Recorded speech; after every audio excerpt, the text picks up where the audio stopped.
Hi friends. In the previous chapters, we have seen how the wave nature of light explains various phenomena like interference, diffraction and polarization, etc. Now, in the photoelectric effect case, what we have seen that it has been solved by taking the particle nature of light into account. So, light exhibits two behavior, that is wave nature and as well as particle nature. So what can we say from that?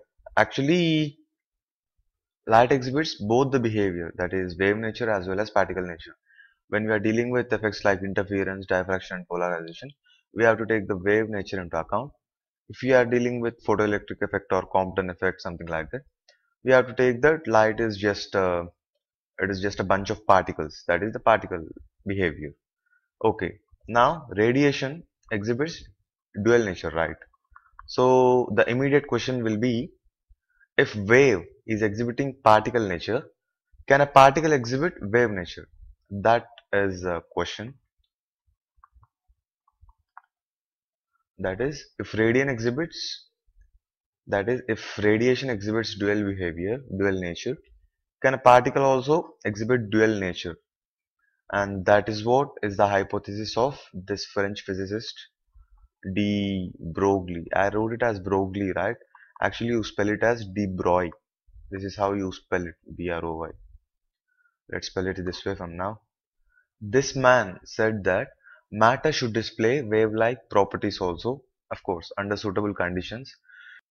He reasoned that nature was highly symmetrical and that two basic physical entities, that is matter and energy. Matter corresponds to mass and energy is also a basic entity, right? So these two are basic entities, so they must have symmetrical character. That's what he said. So, de Broglie made a bold hypothesis saying that particle exhibits a wave nature, and he proposed that the wavelength that is lambda of any particle associated with any particle of momentum p is given as h by p, where h is the Planck's constant as usual, 6.626 into 10 power minus 34 joule second. Now, I said right, of course, a particle exhibits wave nature under some conditions. That is, it should have some momentum, or you can say that the particle should be moving in simple terms. Now, this is the wavelength of uh, of that particle or wavelength associated with that particle. This can be written as mv, where m is the mass and v is the velocity of that particle, and mv gives the momentum. And this is known as de Broglie's relation, this equation, and this is known as de Broglie's wavelength.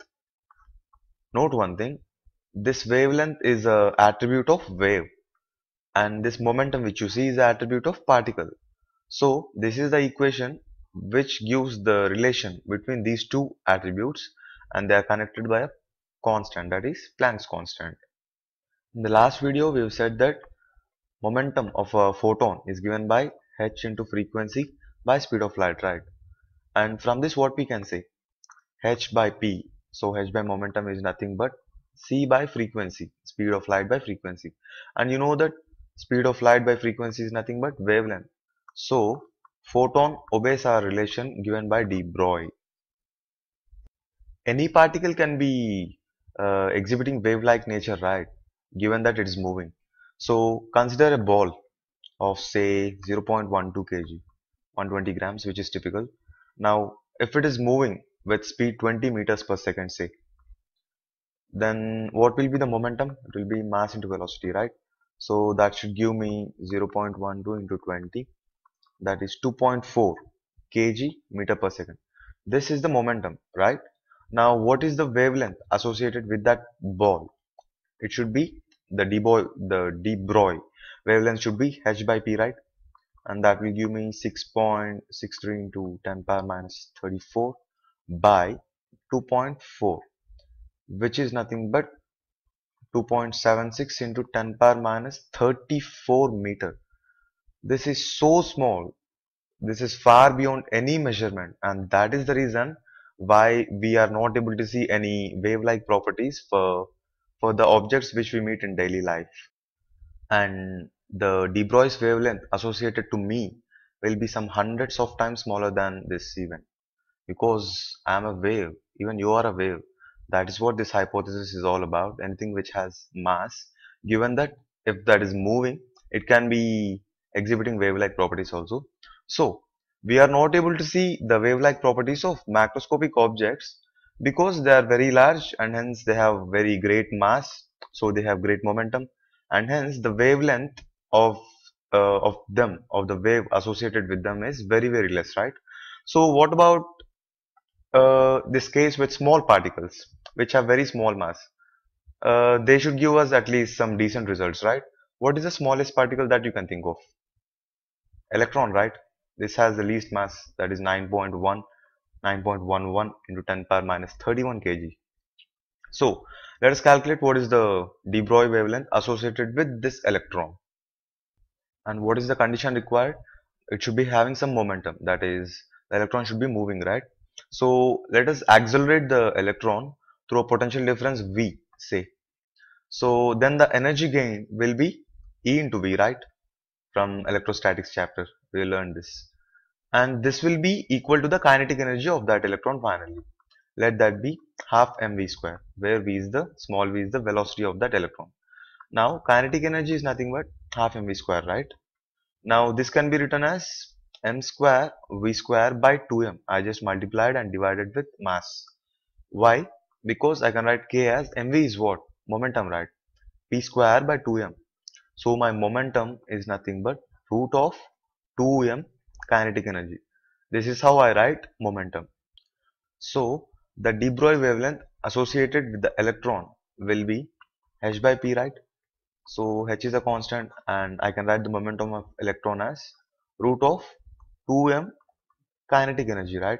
And kinetic energy is nothing but ev when electron is accelerated through a potential difference of v.